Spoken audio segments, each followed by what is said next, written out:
Shalom murid-murid terkasih, apa kabar kalian hari ini? Bersyukur untuk hari baru yang Tuhan anugerahkan bagi kita. Mari kita mengawali hari ini dengan membaca dan merenungkan kebenaran firman Tuhan yang terambil dari Matius 18 ayat 12 sampai 14. Demikian firman Tuhan. Bagaimana pendapatmu jika seorang mempunyai 100 ekor domba dan seekor di antaranya sesat? Tidakkah ia akan meninggalkan yang 99 ekor di pegunungan dan pergi mencari yang sesat itu? Dan aku berkata kepadamu, sesungguhnya jika ia berhasil menemukannya, lebih besar kegembiraannya atas yang seekor itu daripada atas yang ke-99 ekor yang tidak sesat. Demikian juga Bapamu yang di sorga tidak menghendaki supaya seorang pun dari anak-anak ini hilang. Anak-anak, di salah satu bagian negara bekas Uni Soviet, ada satu jaringan pelayanan yang berupaya mendistribusikan Alkitab ke seluruh dunia. Jaringan itu bernama The Gideons. Dalam melaksanakan pendistribusian Alkitab kepada masyarakat Rusia, mereka tidak mengalami kesulitan. Dan kemanapun mereka pergi selalu disambut baik oleh setiap orang yang haus akan firman Allah. Suatu ketika sampailah mereka di sebuah kota di mana mereka diizinkan untuk menyebarkan kitab perjanjian baru di sebuah sekolah dasar. Saat pendistribusian itu mereka ditemani oleh seorang kepala polisi. Namun setelah melakukan perjalanan selama 6 atau 7 kilometer, mereka berhenti di sebuah sekolah lain dan diminta membagikan Alkitab di situ. Mereka pun membagikannya kepada setiap murid dan anggota staf di sekolah tersebut.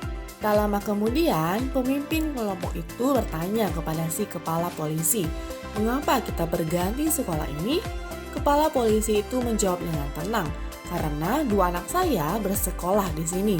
Saya ingin memastikan bahwa mereka mendapat Alkitab." Anak-anak, ayah ini sangat mengasihi kedua anaknya dan memperhatikan kehidupan kerohanian mereka. Oleh karena itu, ayah ini ingin memastikan agar kedua anaknya mendapatkan Alkitab yang sangat penting bagi jiwa mereka.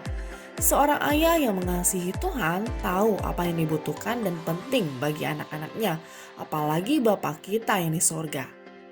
Bapa tahu bahwa manusia yang berdosa membutuhkan keselamatan bagi jiwanya. Ia sangat memperhatikan manusia dibanding makhluk hidup lainnya. Jiwa manusia lebih berharga daripada apapun di dunia ini. Oleh karena itulah Allah rela turun dari sorga untuk menjadi manusia, supaya dengan nyawanya sebagai manusia, Allah dapat menggantikan nyawa manusia yang seharusnya binasa.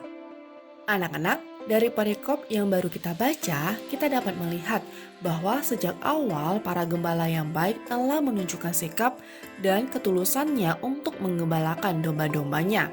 Para gembala tahu bahwa domba adalah hewan yang perlu dituntun dan dibawa ke tempat yang banyak rumput hijau.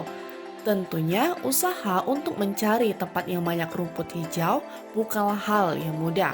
Para gembala harus mencari informasi dan mengamati tempat-tempat yang dikenal banyak rumput hijau, dan biasanya tempat itu jauh dari kandangnya, sehingga gembala sewaktu-waktu harus mendirikan tenda dan menginap karena hari telah larut malam. Tentunya di saat seperti ini para gembala harus mengawasi domba-dombanya supaya tetap aman dari serangan binatang buas. Para gembala ini juga harus memperlengkapi diri dengan senjata umban dan tongkat demi keamanan dirinya dan keamanan domba-dombanya dari binatang buas ataupun para penjahat. Para gembala yang baik sangat mengenal dombanya satu persatu meskipun dalam jumlah yang banyak. Mereka juga selalu menghitungnya untuk memeriksa keberadaan domba-dombanya saat kembali ke kandangnya. Gembala yang baik tidak akan mengabaikan dombanya yang terhilang. Sebaliknya, ia akan mencarinya dengan sungguh-sungguh. Bahkan mereka rela mengorbankan nyawanya demi domba gembalanya, demi melindungi domba yang lemah dan mendapatkan kembali domba yang terhilang. Tuhan sendiri adalah seperti gembala bagi kita umatnya. Hal ini dikatakan di Yehezkiel 34 ayat 12. Seperti seorang gembala mencari dombanya pada waktu domba itu tercerai dari kawanan dombanya.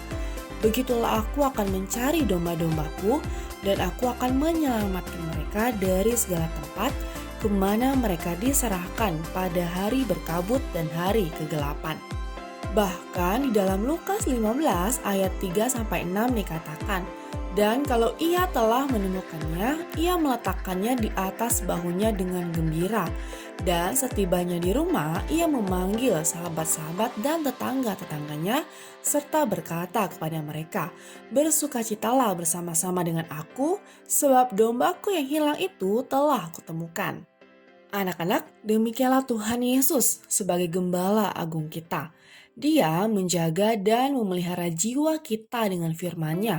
Tetapi bukan hanya itu, dia juga mencari orang-orang berdosa yang menjauhkan diri dari kebenaran. Dia telah rela memberikan nyawanya di atas kayu salib untuk dapat menemukan dan menyelamatkan kita yang terhilang karena dosa-dosa, kebodohan, kejahatan, dan kekerasan hati kita.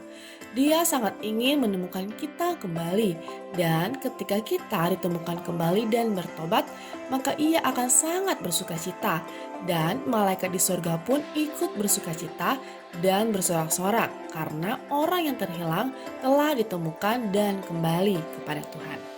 Anak-anak, Tuhan Yesus sangat mengasihi kita.